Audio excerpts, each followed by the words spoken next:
Hi, this is John Rosenherr, the Jerusalem psychotherapist. This week's Torah and Psychology post is Parshas Teruma. I'm going to start off with a dilemma or a question that often comes up in therapy that I see with clients. In particular, it's come up especially with teenagers that I see, boys in yeshiva, that they are learning, they're learning and they're doing well, or they're trying and they're putting in the effort to really learn the Gemara, learn and understand and do well. But this is accompanied by a lot of frustration, a lot of stress and anxiety, maybe a sense of feeling like a failure, and the frustration that goes in with that. And sometimes there's also a lack of willingness to compromise. Meaning, this is the confusion that they feel like they're doing all the right things, but then so why are they suffering so much? And this is why in the therapy it's an important process to go through, trying to help a person to work out this confusion and work out how to come to reach a more balanced and healthy view.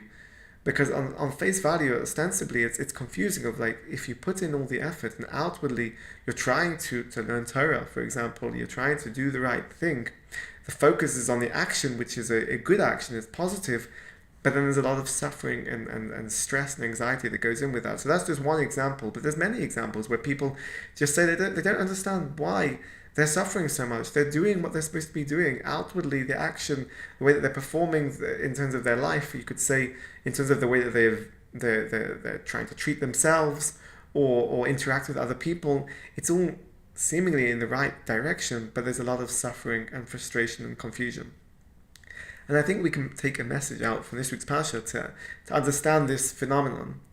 Because we have Parshas Teruma. And the question is asked, why does Parshas Teruma, why is it juxtaposed to Parshas Mishpatim? Mishpatim, which deals with the whole set of laws and commandments and really creating a structure which governs our life in terms of how to perform mitzvahs, the different laws and commandments, and it creates clarity of how to conduct ourselves in our life.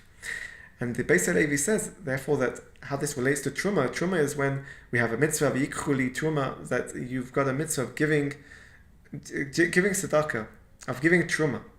And the Beis Halevi says that if you're going to be giving Teruma, literally Teruma is a donation, or litrom is something which is supposed to be beneficial. In this case, it's for other people, but it's a mitzvah that you want to perform. The Beis Halevi says is that if you're giving money, you have to make sure that money is money that has been earned in an honest way, that your financial dealings are yashar, they are honest, and that there's no corruption. That if you are performing this mitzvah, the money that you're giving as tzedakah needs to be money that is, in a way, is suitable and valid for this mitzvah. We know from the Gemara in Sukkah, and the Beis Halevi makes this connection of the idea of mitzvah haba ba'aveira, of a stolen lulav, for example. If the money is not honest and you're giving it as truma, you're giving it as tzedakah, then this falls into the category of mitzvah haba ba'aveira, a mitzvah that comes about through an aveira. So how does this is something which we can understand from a halachic perspective within the framework of mitzvahs and performing the mitzvahs. But if we go back to the psychological paradigm that we brought at the beginning, that outwardly, the performance of mitzvahs, the performance in our life, we're not talking about mitzvahs, but how we behave, certainly in the example of the boys that I see, some of the teenagers, yeshiva boys, they are trying to learn Torah, they're trying to do the right thing, they're trying to outwardly, they are engaged in the right action. Teruma, they're trying to do something which is beneficial for themselves, or if we take it to other people, they're engaged in actions that are supposed to be beneficial for other people as well. It's supposed to create a healthy dynamic. But the frustration and the confusion is that we have to look at the mishpatim, as the Beis Halevi says. It goes back to what are the laws, or in a psychological term, what are the beliefs and rules that we have set up for ourselves.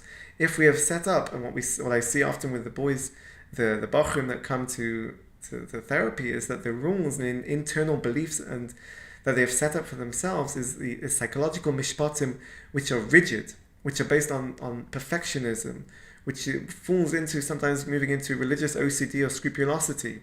That these beliefs are that I am not good enough if I don't get a certain grade. I am a failure.